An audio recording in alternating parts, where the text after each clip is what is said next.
Hello प्यारे दोस्तों। आप सभी का एक बार फिर से प्रिंस मैथ क्लासेज की ऑनलाइन कक्षाओं में हार्दिक स्वागत। तो साथियों, हम आज के इस वीडियो में कल यानी 31 अगस्त 2020 को जो बीएसटीसी की एग्ज़ाम कराई गई है राजस्थान सरकार द्वारा, उसके उसमें रीजनिंग में जो प्रश्न पूछे गए हैं उनको हल करेंगे। प्रश्न नंबर 1 पर चलते हैं। देखो, इसमें एक मिसिंग नंबर छांटना है। तो देखो, इसमें शुरुआत के दो शब्दों में जो संबंध है वही लास्ट के दो में होना चाहिए। तो देखते हैं वाई कितने पर आता है। वाई आता है 25 पर। 25, डब्लू 23, जेड 26 और एक्स आता है 24 पर।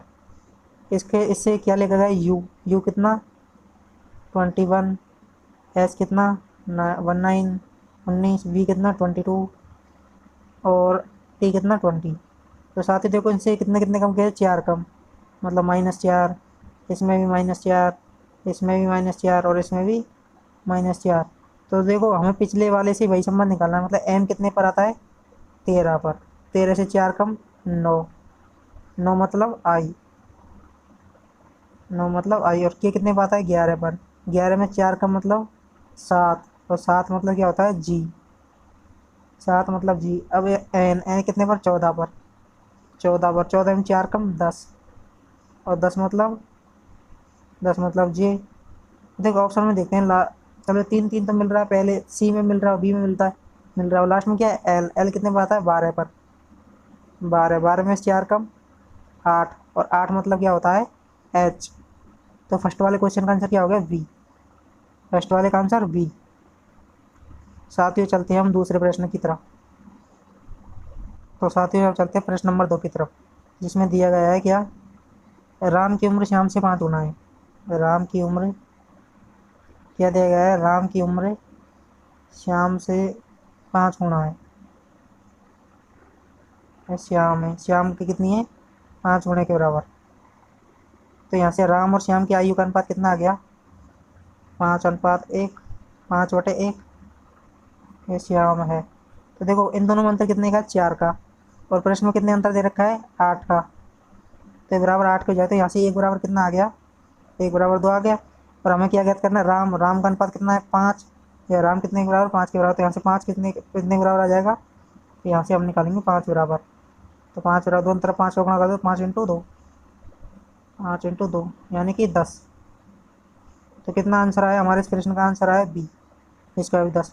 अब चलते हैं अगले प्रश्न की तरफ, प्रश्न नंबर 3 पर।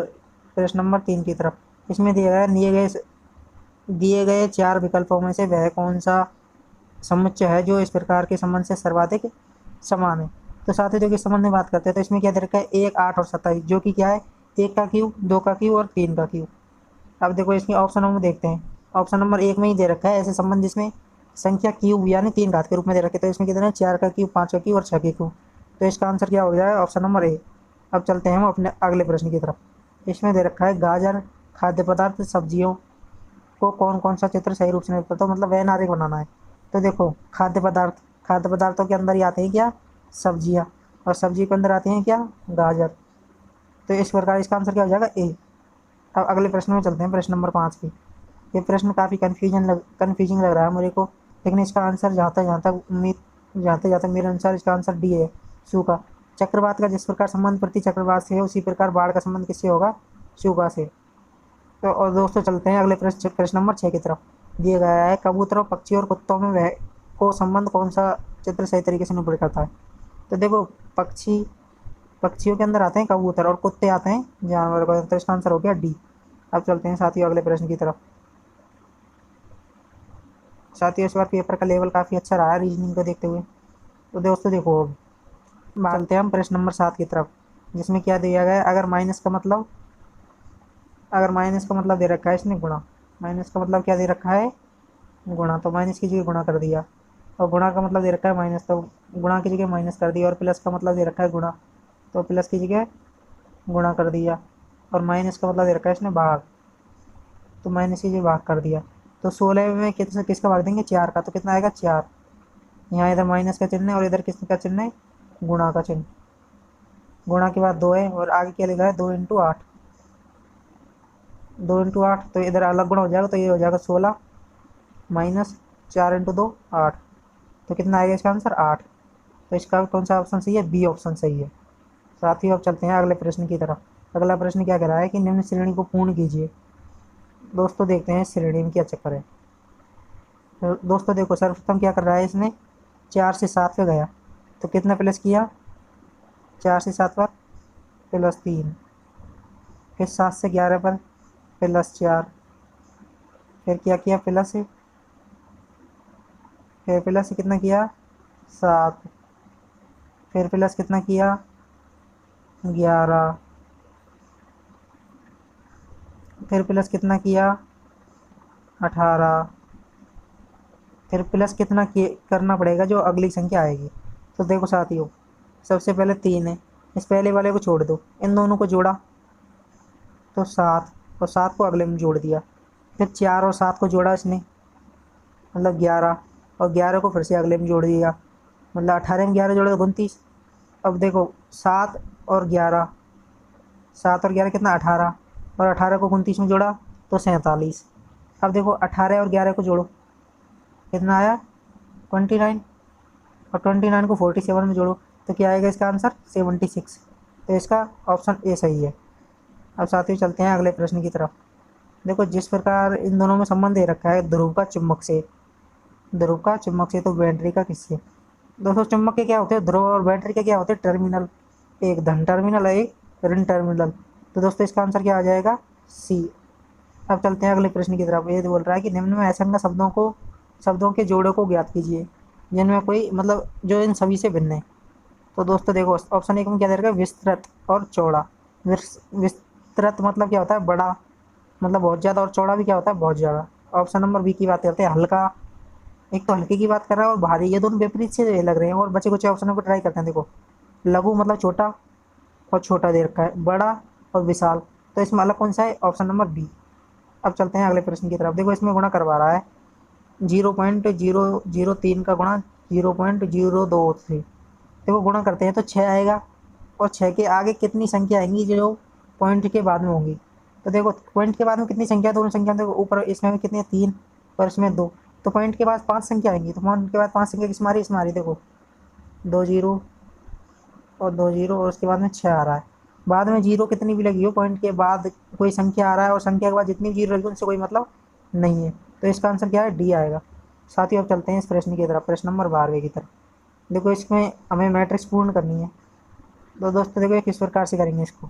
तो साथियों देखो इसको, देखो ये लास्ट वाला 6 है, इस 6 का मैंने 72 में भाग दिया, कितना आया मतलब 72 डिवाइड बाई 6 कितना 12, और 12 को मैंने 2 से गुणा कर दिया तो 24 आ रहा है। उसी संबंध को निचली लाइन देखते हैं। तो निचली लाइन क्या है 12, इस 12 से मैंने 96 में भाग दिया, 96/12, तो कितना आया इसमें कट के आया मेरे पास 8, और 8 को मैंने फिर से 2 से गुणा कर दिया तो कितना आया 16 है। तो दोस्तों देखो उसी संबंध को कहते हैं 108, 108 में 18 के भाग दिया, 108 में 18 से भाग दिया तो कितना आया हमारे पास, भाग दो 18 पंजे 90 और 18 6 108, तो 6 आया, और 6 का 2 से गुणा करने पड़ेगा तो इसका आंसर क्या आ जाएगा 12। साथियों अब चलते हैं अगले प्रश्न की तरफ। अगला प्रश्न जो कि एक नंबरिंग सीरीज पर आधारित है कि अक्षर बताने कौन से कैसे। तो प्रश्न लिखा हुआ है, ये सीरीज दी है, नीचे दिए गए अंकों को पढ़कर प्रश्नों का उत्तर दिखिए। ये अंक लिए गए हैं एक लाइन में। तो कितनी बार दो लगातार दिए गए अंकों के मध्य में 2 का अंतर है। दोस्तों तो ऐसे अंक देखने हैं जिनके बीच में मतलब लोग लगातार हैं और उनके बीच में सिर्फ 2 का अंतर है। तो दोस्तों देखो पहले देखते हैं 7 और 5, शुरुआत में दे रखा है, इन दोनों के बीच में 2 का अंतर है ना, इन दोनों के बीच में 2 का अंतर 1 हो गया। उसके बाद 5 और 9 में 2 का अंतर नहीं है, 9 और 5 में नहीं है, 2 और 5, 5 और 2 में नहीं है, और 2 और 3 में नहीं है, लेकिन 3 और 5 में है। एक ये मिल गया 3 और 5, 3 और 5 मिल गया एक ये वाला। और किन किन संख्याओं के बीच 2 का अंतर है। देखो 5 8 के बीच में नहीं है, 9 5 के में नहीं है, 9 5 4 के में नहीं है, 4 5 के में नहीं है, 9 3 के में नहीं है, 5 5 के में नहीं है, 5 9 5 में इसमें नहीं है, एक ये रहा 3 5, इसमें भी 2 का अंतर है। और देखो 4 5 2 5 में नहीं है, 1 5 3, इसमें भी 2 का अंतर है। और कौन सी संख्या जिनमें 2 का अंतर है, एक तो शुरुआत में थी 7 और 5 1 हो गई, उसके बाद में कौन सी थी 3 और 5 2 हो गई, उसके बाद में देखो ना है उसके बाद में एक या 3 और 5 ये बच गए, इन दोनों के बीच में 2 का अंतर है। तो ऐसी कितनी संख्या है? 5। तो इसका आंसर क्या है? 5। साथियों अब चलते हैं हम अगले प्रश्न की तरफ।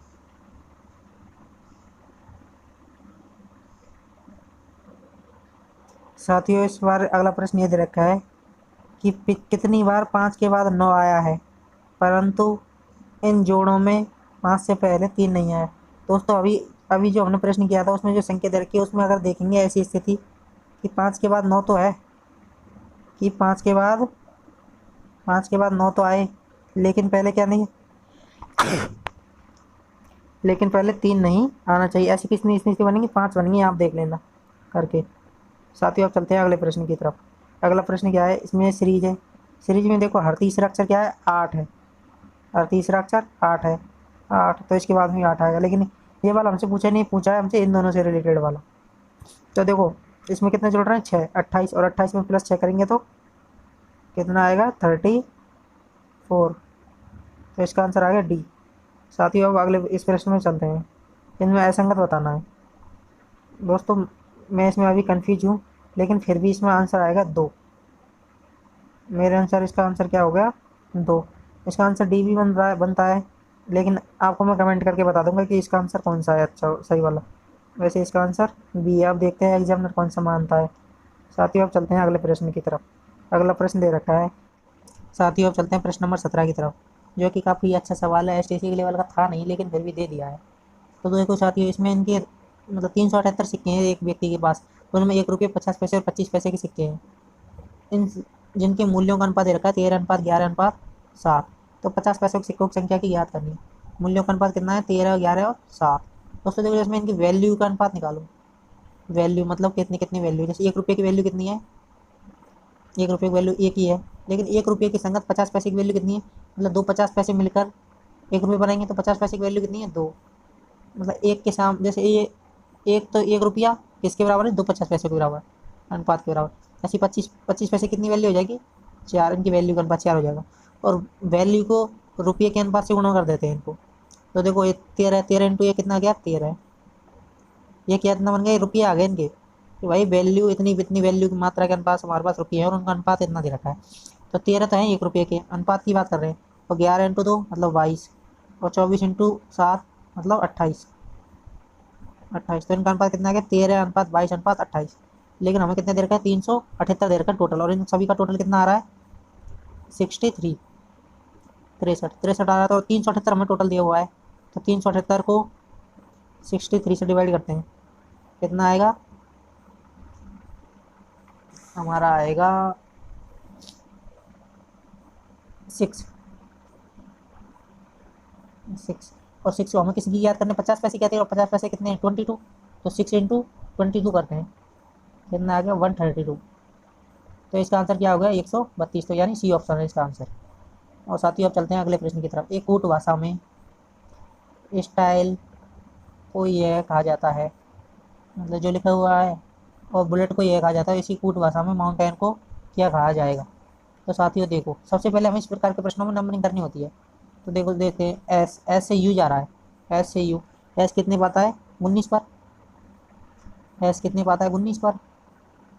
19 से कितना जा रहा है? यू। यू कितने पर आता है? यू आता है 21 पर, मतलब +2 हो रहा है। और दोस्तों देखो टी, टी कितना? 20। 20 से कितना किस पर जा रहा है? वी पर। वी मतलब 22, तो +2 हो रहा है इसमें भी। और अगला है वाई मतलब 25। 25 से कितने किस पे जा रहा है? जेड पर, मतलब 26 पर, मतलब +1। पहले +2 किया, फिर +2, फिर +1। तीसरे अक्षर की बात करते हैं। तीसरा अक्षर क्या है? एल। एल कितने पाता है? 12 पर। एल 12 पर। एल से किया गया जे। जे कितने पर? 10 पर, मतलब -2। और फिर सी। सी कितने पर? 3 पर। 3 से कितने पर गया? मतलब ई। ई कितने पर? 5 पर। तो 5 से कितने पर गया? 3 पर, तो -2। तो साथ ही देखो सीरीज ये बन रही है +2 +2 +1 और -2 और -2। फिर दूसरे बारे में देखते हैं। बी से क्या? डी +2 हो रहा है।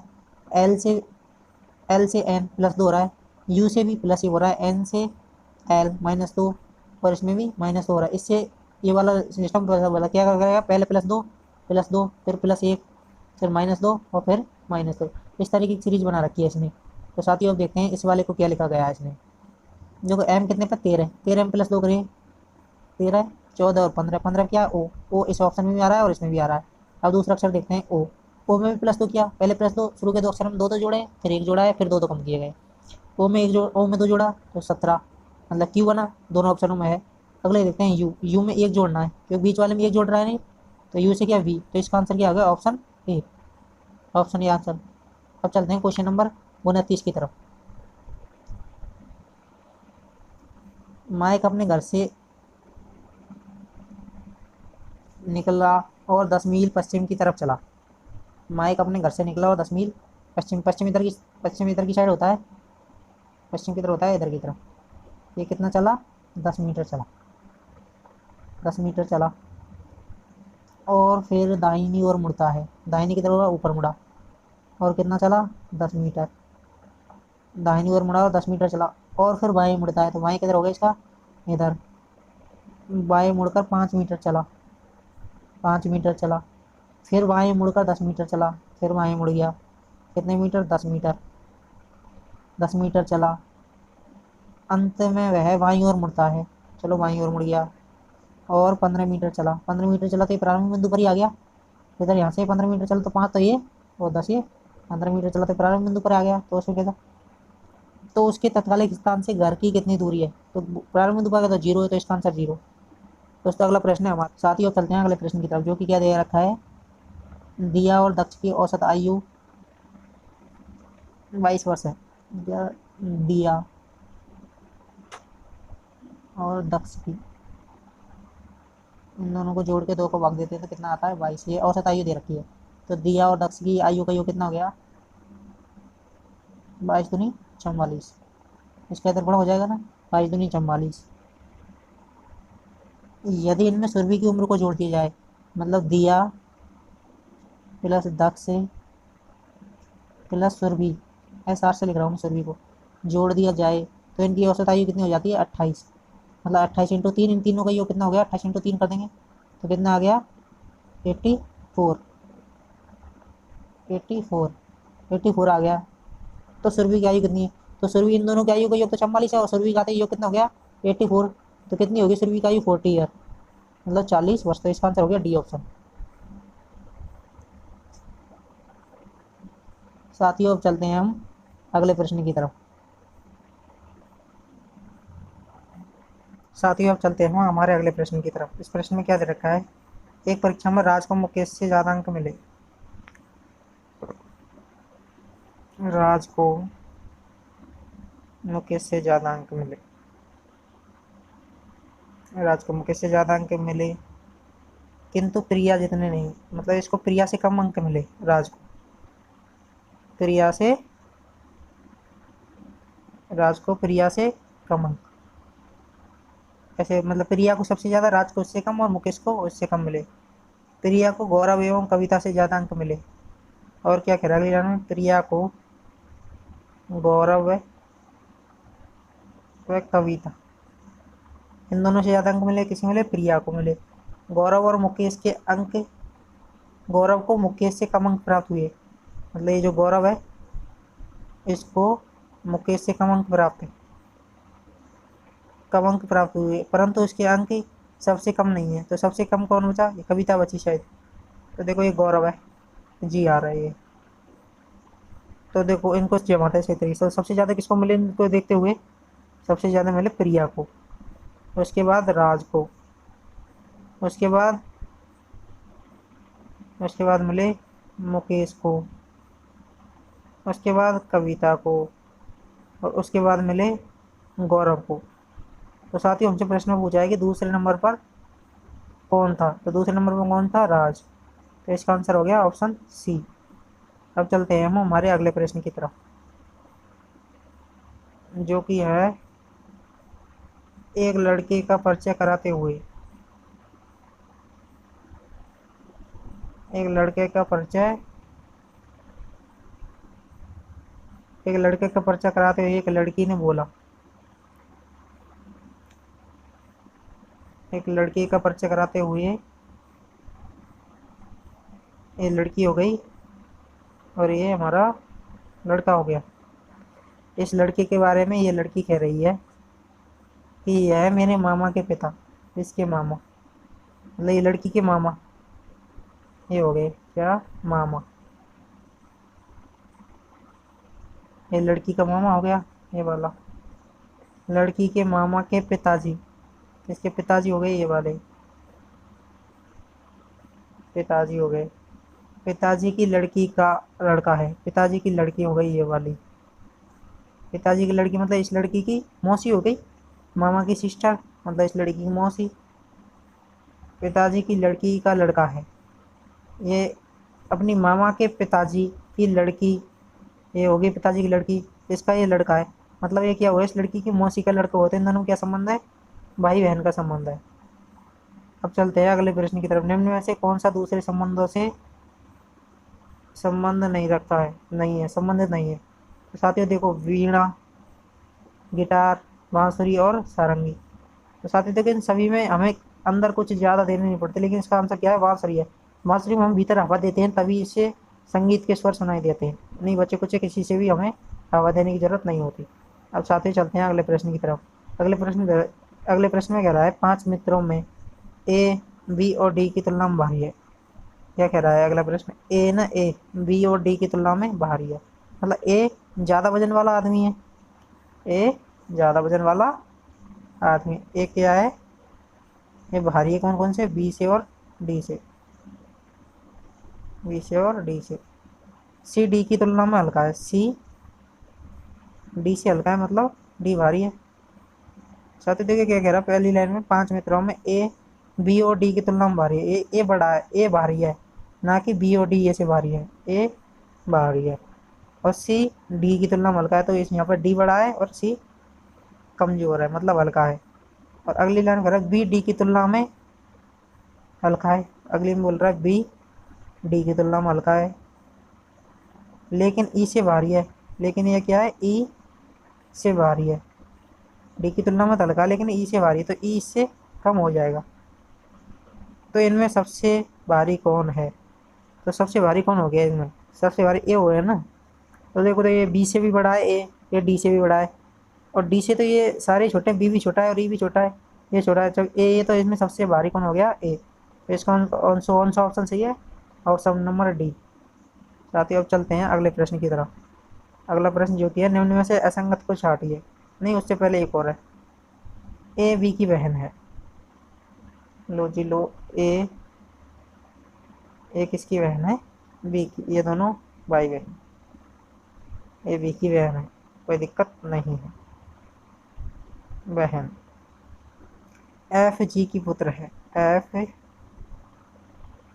जी की पुत्री है, एफ है जो जी की पुत्री है, मतलब जी की ये लड़की हो गई, पुत्री। जी की पुत्री कौन हो गई, एफ। सी बी की माता है, सी जो बी की माता है, सी जो बी की कौन, कोई माता कौन है, वो सी, इसकी माता सी है। डी सी का पिता है, डी सी का पिता कौन है, डी, ये पिता है इसका, डी सी का पिता है। ई डी की माता है, ई, ये ई किसकी है, डी की माता है, डी की माता है ई। तो इनमें सब, ए डी की माता है, ए का डी से क्या संबंध है, ए का डी से क्या संबंध है। तो साथियों देखो, ए और भी भाई बहन है, मतलब ए बी की बहन है, ए क्या है, लड़की है, ये लड़की हो गई ना, फीमेल। ए बी की बहन है तो ये लड़की हो गई। अब देखो, ये बी की माता, माता के पिता, मतलब मम्मी के पिता, मतलब नाना, नाना से संबंध पूछ रहा है ये लड़की का, नाना मतलब लड़की के नाना में और क्या संबंध होता है, बेटी का ही तो होता है, बेटी नहीं, पोती का, पोती। तो इसका आंसर क्या है, पोती। नाना मतलब लड़की, किसी लड़की की, लड़की अगर नाना को गए तो नाना की क्या लगी, लड़की पोती। निम्न में से कौन असंगत है? द्वीप, तट और नकली स्थान। तो साथियों देखो इसमें क्या है आंसर, ये एग्जामिनर के ऊपर डिपेंड करता है इसमें क्या माने, लेकिन मैं आपको बता देता हूँ चारों क्या क्या होते हैं। तो दोस्तों सबसे पहले बात करते हैं ऑप्शन नंबर 1, द्वीप क्या होता है?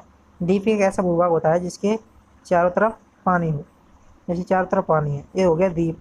तट की बात करें, जैसे ये हो गया किनारा कोई समुद्र का, ये चारों तरफ पानी भरा हुआ है इसमें, तो ये हो गया तट। अब प्रायद्वीप की बात कर रहे हैं, प्रायद्वीप क्या होता है? जिसके तीन और पानी हो, जैसे भारत के नीचे से स्थिति देखें तो इस प्रकार से ने यहाँ इसमें यहाँ पे भी पानी, इधर चार दोनों तरफ पानी होता है, तो ये वो प्रायद्वीप है। और नकलिस्तान की बात करें, नकलिस्तान क्या होता है? जैसे थोड़ी सी जगह में पानी है, पानी के चारों तरफ, भूमि के चारों तरफ जो ज़मीन होती है ना, जैसे जैसे तालाब के आसपास चारों तरफ ज़मीन जैसा हरे भर, तो वो होता है नकलिस्तान। तो इसका आंसर क्या होगा? अब ये एग्जामिनर के ऊपर डिपेंड करता है, या तो इसने ए माना होगा डी या ए। इसका आंसर 70% मेरे को चांस लग रहा है इसका आंसर ए माना जाएगा, क्योंकि ए ये द्वीप ही एकमात्र ऐसी जगह है जिसके चारों तरफ पानी है, नहीं तो और किसी के चारों तरफ पानी नहीं है। नगलिस्तान भी मान सकता है क्योंकि इसमें पानी की चारों तरफ भूमि होती है। अभी तो एग्जामिनर की सोच के ऊपर डिपेंड करता है कि वो कौन सा मानेगा। अब चलते हैं साथ ही हम हमारे अगले प्रश्नों की तरफ।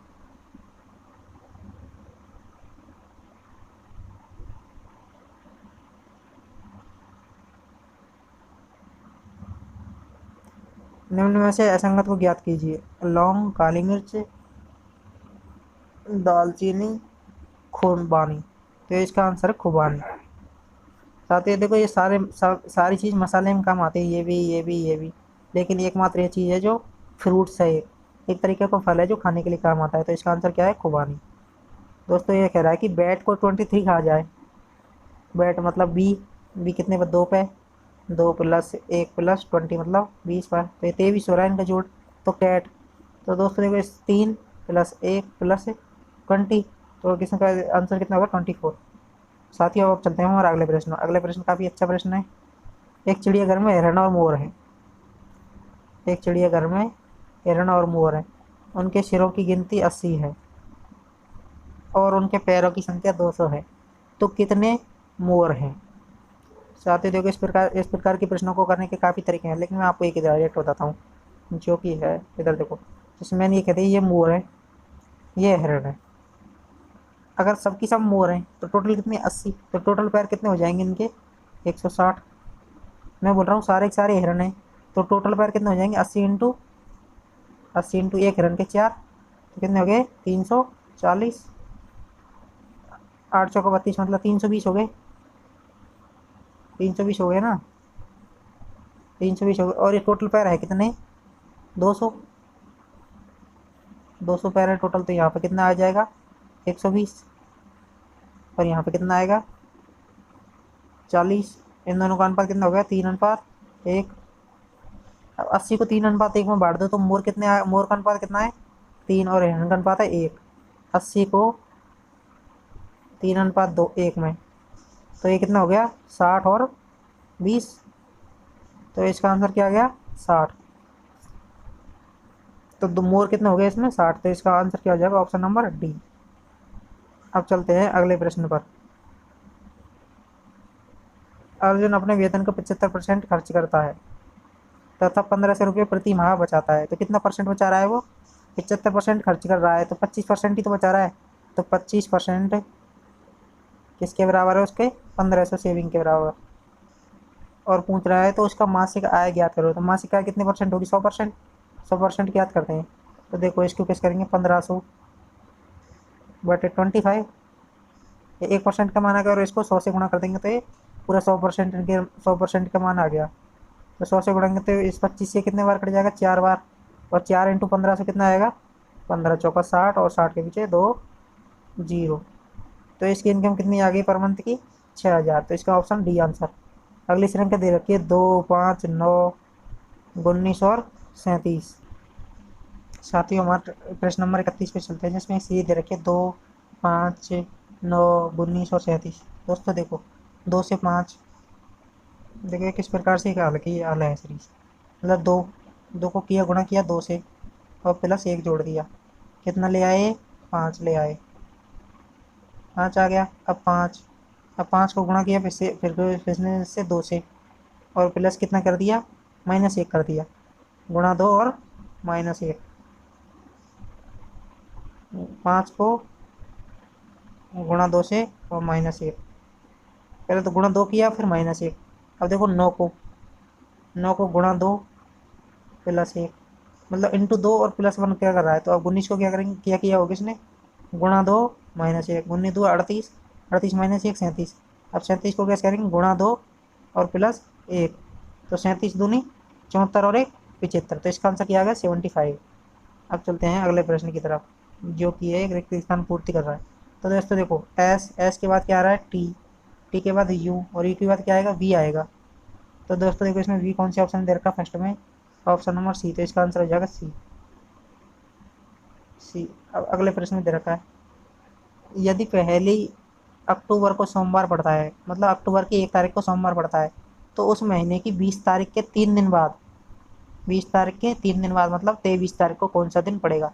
तो 23 में विषम दिन निकालते हैं, 7 का भाग दिया, तो विषम दिन कितने हैं, 2।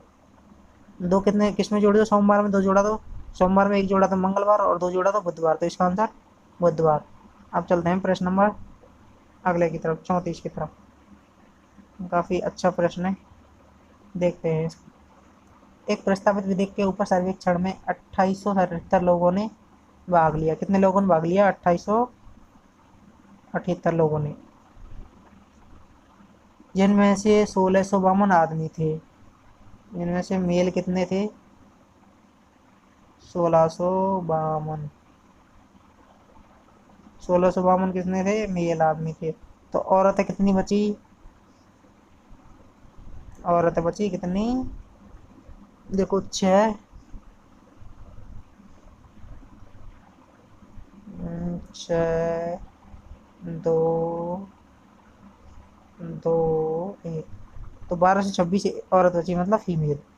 अगली लाइन में कह रहा है कि 12 से 26 लोगों ने विधायक के खिलाफ मत डाले, मतलब इन सभी लोगों में से 1226 ऐसे व्यक्ति हैं जिन्हें माइनस मतलब नेगेटिव में वोट डाले। कितने लोगों ने, 1226 लोगों ने, 1226 ने नेगेटिव वोट डाले, तो विधायक के खिलाफ मत डाला, जिनमें से 796 आदमी थे। ये जो 1226 है, इनमें से 796 कौन थे, मेल थे। तो फीमेल कितनी होंगी इसमें, देखो 1226 में से 996 कम करते हैं, तो कितने आए, 430। तो फीमेल कितनी, 430। तो इसमें फीमेल कितनी थी, 430। अब दोस्तों देखो, नेगेटिव में इतने ने डाले, और क्या लिखा रहा है कि 1425 लोगों ने मत विधेयक के हित में डाले, तो इसके पॉजिटिव टर्म में कितने ने डाले, 1425 ने, 1425 लोगों ने डाले पॉजिटिव में, और 196 महिला दुविधा में थी, जिन्होंने कोई वोट ही नहीं डाले, वो कितनी थी, 196। 196 ऐसी महिला थी जिन्होंने वोट ही नहीं किया। तो पहले प्रश्न पूछ रहा है, कितनी औरत प्रस्ताव के हित में नहीं थी। तो साथियों देखो, कितनी औरत प्रस्ताव के हित में नहीं थी, 196 ने तो भाग ही नहीं लिया।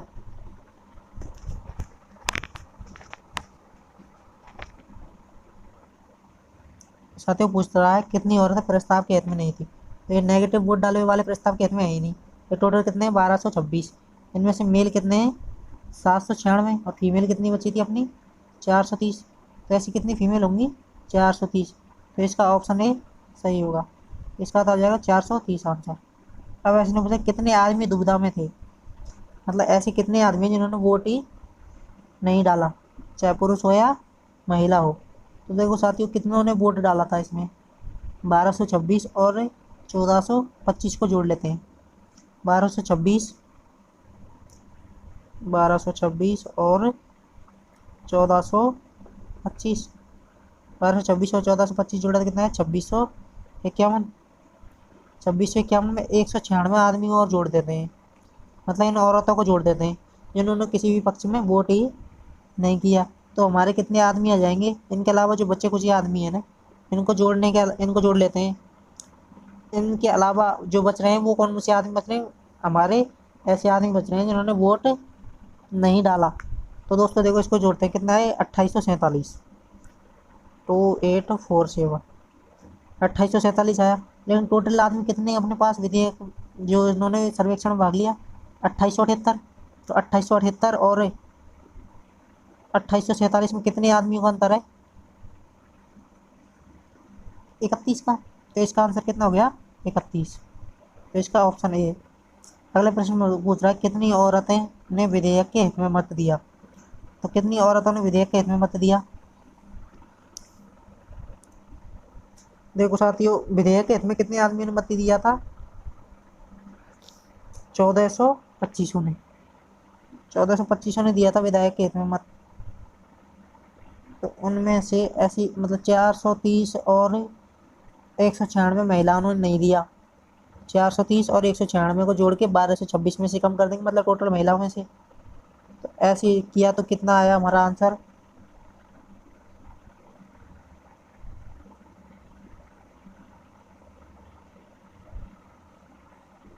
हमारा आंसर आया 450।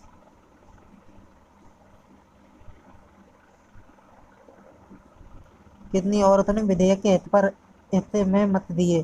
तो दोस्तों देखो, इस प्रश्न का पता चलाने के लिए हमें देखना पड़ेगा कि कितनी महिलाएं थी। टोटल महिला कितनी है अपने पास, 1226 महिलाएं, जिनमें से विधायक के मतलब विधेयक के विपरीत वोट कितनों ने दिया, 430 ने, और 196 ने वोट ही नहीं दिया। तो ये पूछ रहा है कि विधायक के हित में कितनों ने दिया। तो 430 और 196 जोड़ के नहीं, 1226 में से कम कर देंगे तो कितना आएगा हमारा, 450, 450 नहीं 430। तो इसका आंसर होगा 430। साथ ही अब चलते हैं अगले प्रश्न की तरफ, जो कि एक मैट्रिक्स में से है। इसको करते हैं। देखो साथी क्या दे रखा है, 8, 10, 12, 3 क्वेश्चन मार्क 5, 48, 80 और 120। तो साथियों इसमें देखते हैं, 8 या 24, मतलब 8 का गुणा 3 से गया, 8 का गुणा 3 से करते हैं, 8 या 24 और 24 दूनी 48। इस तरीके से इसमें 12 पंजे 60 और 60 दूनी 60 दूना 120। तो देखो बीच वाली दो संख्या में कौन सी गुणा करें कि 80 80 आ जाए, उन दोनों को दोगुना करके मतलब 40। 40 कब आएगा, जब यहाँ क्वेश्चन मार्क की 4 हो और 40 दूनी 80। तो यहाँ क्या आएगा ऑप्शन, आंसर नंबर 4। अगला प्रश्न है प्रायिकता का। एक पांचवे को उछालने पर सम संख्या आने की प्रायिकता ज्ञात करो। एक पांचवे को उछालते हैं तो परिणाम क्या आते हैं, 1, 2, 3, 4, 5 और 6। तो कुल परिणाम कितने हो गए, 6। कुल परिणाम हो गए 6 और सम संख्या कितनी बार आ रही, 1, 2 और 3 बार।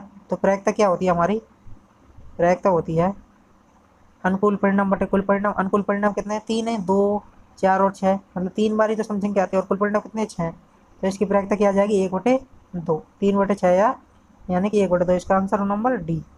अब चलते हैं अगले प्रश्न पर। अगला प्रश्न बोल रहा है 4 दर्जन संतरे की लागत 160 रुपये है तो 3 संतरों की लागत बताओ।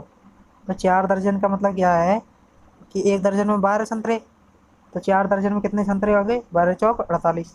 तो 48 संतरे में कितने रुपये में पड़ रहे हैं उसको, 160 में। तो ये पूछ रहा है 3 संतरे बताओ। तो 3 बराबर क्या हो जाएगा यहाँ से, 160/48 इंटू 3।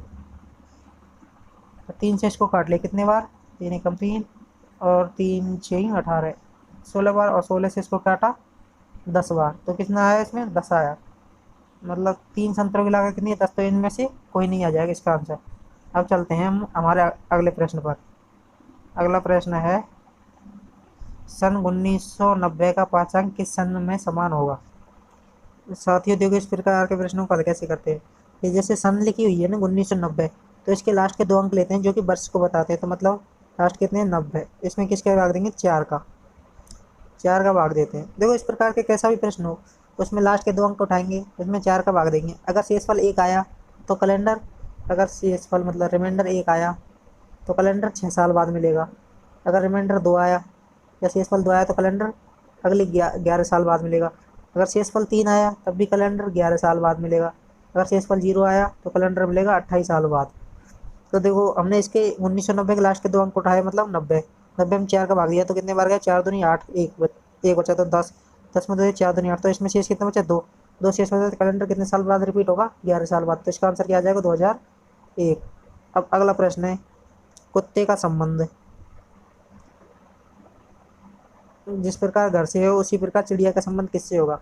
इसमें चिड़िया का संबंध पिंजरे से होना चाहिए। तो इसका आंसर क्या है? डी। अगला प्रश्न, नीचे दी गई आकृति में व्रत बताता है शक्तिशाली पुरुष पुरुष व्रत क्या बताता है? शक्तिशाली पुरुषों को। और वर्ग बताता है ऊंचे पुरुष। वर्ग क्या बताता है? ऊंचे पुरुषों को। और त्रिकोण बताता है सैनिकों को। तो कौन सा क्षेत्र सैनिक अधिकारी बताता है? मतलब सैनिक होना चाहिए वह आदमी। सैनिक होगा तो किसमें आएगा? त्रिभुज में आएगा। जो ऊंचे हैं, जो ऊंचे हैं, और तो ऊंचे किसमें आते हैं? वर्ग में।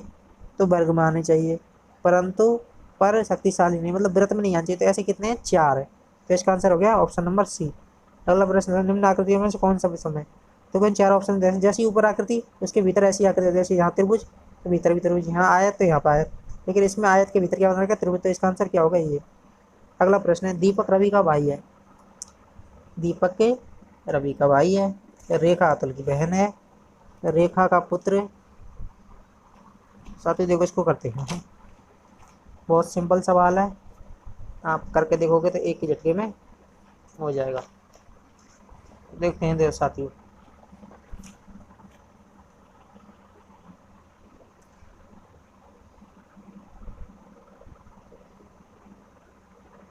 साथियों अब चलते हैं हमारे अगले प्रश्न, प्रश्न नंबर 44 की तरफ। दीपक रवि का भाई है। दीपक दीपक किसका भाई है? रवि का। ये क्या है? ब्रोदर। दीपक ब्रोदर है रवि का। रेखा अतुल की बहन है। ये कौन है? रवि। और क्या कह रहा है? रेखा आर के। ये रेखा कौन की बहन है? अतुल की, बेटी की। ये वो है सिस्टर। रेखा अतुल की बहन है। रवि रेखा का पुत्र है। रवि, ये रेखा थी अपनी और ये इसका पुत्र है। वो ना रवि रेखा का पुत्र है। तो दीपक का रेखा से क्या संबंध है? देखो दीपक और रवि दोनों भाई भाई हैं। तो ये पूछ रहा है दीपक का रेखा से, तो इसकी माता ही तो होगी ये। माता होगी तो ये माता का क्या होगा? पुत्र। तो इसका ऑप्शन ए आंसर। अब चलते हैं अगले प्रश्न में। ये निकला कि निश्चित कूट में इस चीज़ को ये चीज़ कहा गया है, इस चीज़ को ये चीज़ कहा गया है। तो बताओ इस कूट में एज को क्या किससे इंगित किया गया है? तो साथ ही हमें देखना एज कौन कौन सी चीज़ में मिल रहा है। एज मिल रहा है वाटर इज लाइफ में। वाटर इज लाइफ में मतलब सेकंड में, सेकंड वाला एज। तो दोस्तों देखो सेकंड वाले के सारे अक्षर फाइंड करते हैं। तो एन ए, एन किन कौन कौन कौन से 2 सेंटेंस में मिल रहा है? पहले में और लास्ट में। मतलब पहले में और सेकंड में मिल रहा है। एन ए यहाँ पर भी और एन ए यहाँ पर भी। अब इधर की तरफ देखते हैं तीनों शब्दों में कौन सा शब्द मिल रहा है। तो एन ए, इन दोनों में देखो तो वाटर, एन ए बराबर क्या हो गया? वाटर। एन ए बराबर हो गया वाटर, हमें इससे कोई मतलब नहीं है। अब देखते हैं एन ए का पता चल गया। एन ए बराबर वाटर, WAT वाटर। और देखते हैं दूसरे से मतलब जो को मिलाते हैं। देखो जो कौन कैसे मिल रहा है? दूसरे में और चौथे में। जो एक हीरा और एक हीरा। अब इन दोनों के बराबर की तरह देखो कौन सा शब्द मिल रहा है। तो इसको वाटर तो अपने पहले ही मिला दिया। तो देखो इसमें और इसमें क्या मिल रहा है? लाइफ मिल रहा है। लाइफ मिल रहा है नहीं, तो लाइफ मिल रहा है। लाइफ ये मिल रहा है और लाइफ ही इसमें ये मिल रहा है।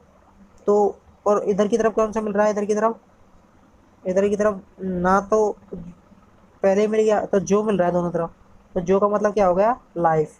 तो बच्चा क्या? TOD बचा। TOD का मतलब क्या होगा? एज। तो TOD का मतलब एज। देखो अगला प्रश्न है सिंपल इंटरेस्ट से। साथियों पेपर बहुत अच्छे लेवल का दिया है इस बार भी STC वालों ने। देखो प्रश्न है सिंपल इंटरेस्ट का। क्या कह रहा है प्रश्न में? प्रश्न में कह रहा है 3600 रुपये पर हमारा सूत्र होता है सिंपल बाज का MR मूलधन गुणा दर इंटू समय बटे 100। क्या होता है? मूलधन इंटू दर इंटू समय बटे 100, MRT/100। तो मूलधन कितना दे रखा है इसने? 3600। 3600। दर कितनी दे रखी है? 7.5। और समय कितना दे रखा है? 2 वर्ष 4 माह। तो 2 वर्ष 4 माह को उसमें बनाएंगे तो क्या हो जाएगा? 2। देखो इसको जोड़ते हैं, 2 वर्ष में कितना जोड़ता है? 4 माह मतलब 4/12 है वर्ष। 1/3। 1/3 जोड़े 3 दूनी 6, तो मतलब क्या हो गया ये? 7/3। तो 7/3 पे यहाँ आ गया। मूलधन हो गया, दर इंटू समय हो गया बटे 100, तो 100 इधर लगा दिया। अभी 100 से 2 जीरो काट दी, इस 3 से काट दिया 75, मतलब 7.5 कितनी बार, 2.5 बार। तो इधर तो बचा 36 इंटू 2.5 इंटू 7, 36 इंटू 2.5 इंटू 7 किया तो कितना बचा है, ये आ गया हमारा 630। 630 आएगा, और 630 हमारे ऑप्शन में नहीं है, तो इसका आंसर क्या हो जाएगा, ऑप्शन नंबर डी, इनमें से कोई नहीं। साथियों अब चलते हैं अगले प्रश्न की तरफ। अगला प्रश्न क्या है, एक रेलगाड़ी 72 किलोमीटर प्रति घंटे की चाल से की रफ्तार से चल रही है और वह 250 मीटर लंबे पुल को 20 सेकंड में पार कर जाती है, तो मालगाड़ी की लंबाई ज्ञात करो। साथियों देखते हैं इस प्रश्न में, देखो क्या कह रहा है। एक रेलगाड़ी है, वो कितने किलोमीटर की स्पीड से चलती है, 72 किलोमीटर प्रति घंटे की चाल से, और वो 250 मीटर लंबे प्लेटफॉर्म को 26 सेकंड में पार कर लेती है, तो मालगाड़ी की लंबाई ज्ञात करो। साथियों हमें पता है कि दूरी बराबर क्या होता है, दूरी बराबर होता है speed into time, speed into time. तो साथियों देखो दूरी कितनी होगी, एक तो रेलगाड़ी की लंबाई हो जाएगी, मतलब रेलगाड़ी की लंबाई मैं लेता हूँ एल, एल में और कितनी दूरी है, प्लेटफॉर्म की लंबाई 250। ये दूरी कैसे निकलेगी, जब टाइम, टाइम कितना है हमारे पास 26 सेकंड, टाइम इंटू स्पीड या स्पीड इंटू टाइम। हमने टाइम पहले लिए, स्पीड कितनी दे रखी है हमारे पास 72, ये किस में दे रखी है, किलोमीटर प्रति घंटे में, तो इसको मीटर प्रति सेकंड बनाना था, किससे गुणा, 5/18 से गुणा। तो इसको काट दें, 18 चौका 75, तो 5 चौके 20 हो गए, 20 इंटू 26, 20 गुणा 26, तो 26 दूना 52, तो क्या हो गया 520। तो एल प्लस 250, एल क्या है, ट्रेन की लंबाई, बराबर क्या आ गया 520, तो एल बराबर कितना आ जाएगा 520 माइनस 250, तो ये कितना बचा 250 जाएगा, तो इसमें से 270। तो साथ ही इसका आंसर क्या आ जाएगा, ऑप्शन नंबर सी, मतलब 270। 520 में से 250 कम करेंगे तो। अब चलते हैं हमारे अगले प्रश्न की तरफ, जो कि है 48।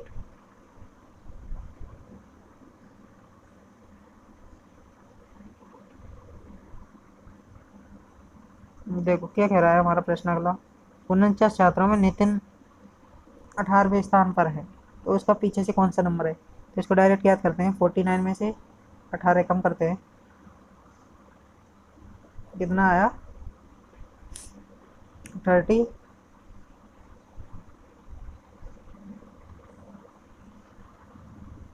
31, 31 में +1 करते हैं तो कितना आया 32, तो इसका आंसर क्या हो गया हमारा सी।